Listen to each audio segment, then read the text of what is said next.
In this video, we're going to continue our discussion on the composition of two functions. This time we have a little bit different notation that we're going to be looking at.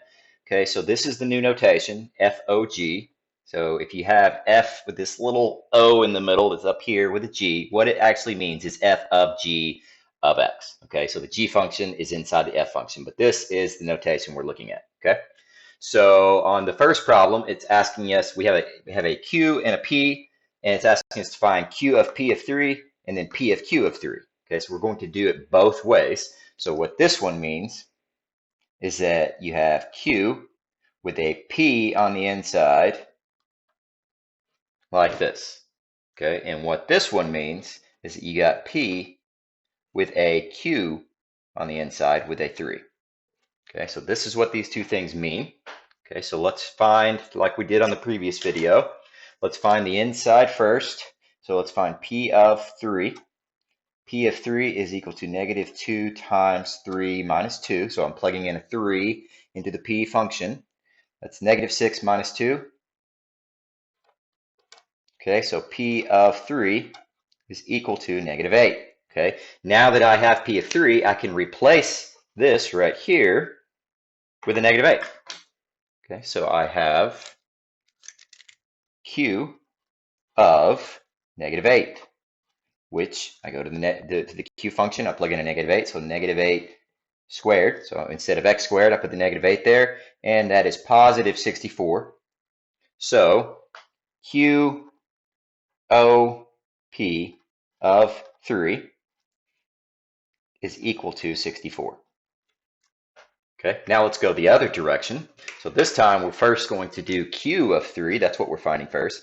So Q of 3 is equal to, let's go to the Q function. Here it is. So it's x squared. So we're going to put in 3 squared, which is 9.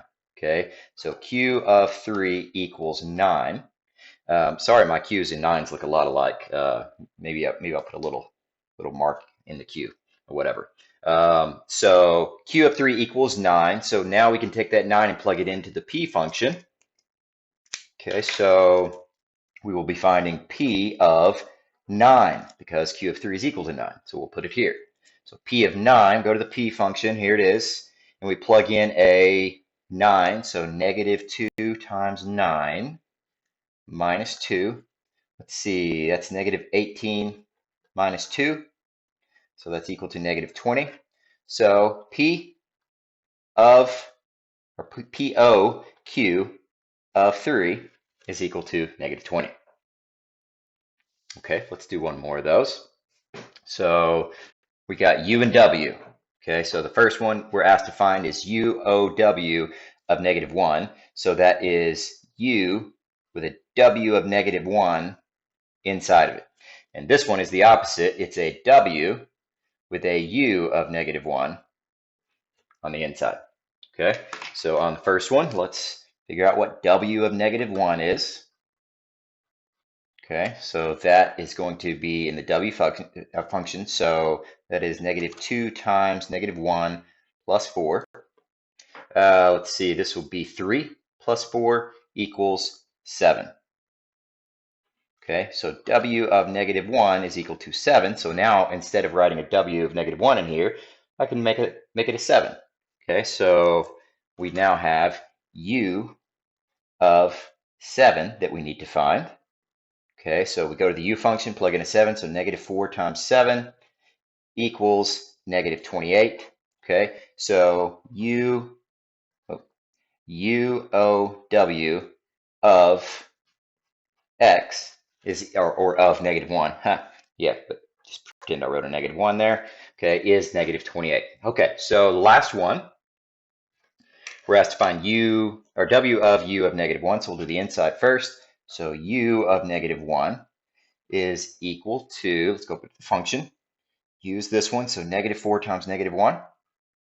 And that is 4. So U of negative 1 equals 4. So now that I know what U of negative 1 is, I can put it here instead of this. So I'm going to find W of 4. W of 4, go to the W function. That's equal to negative 2 times 4 plus 4. Okay, so wherever the x was, I put a 4. This is a negative 8 plus 4, which is a negative 4. So WOU of negative 1 is equal to negative 4. And that's it.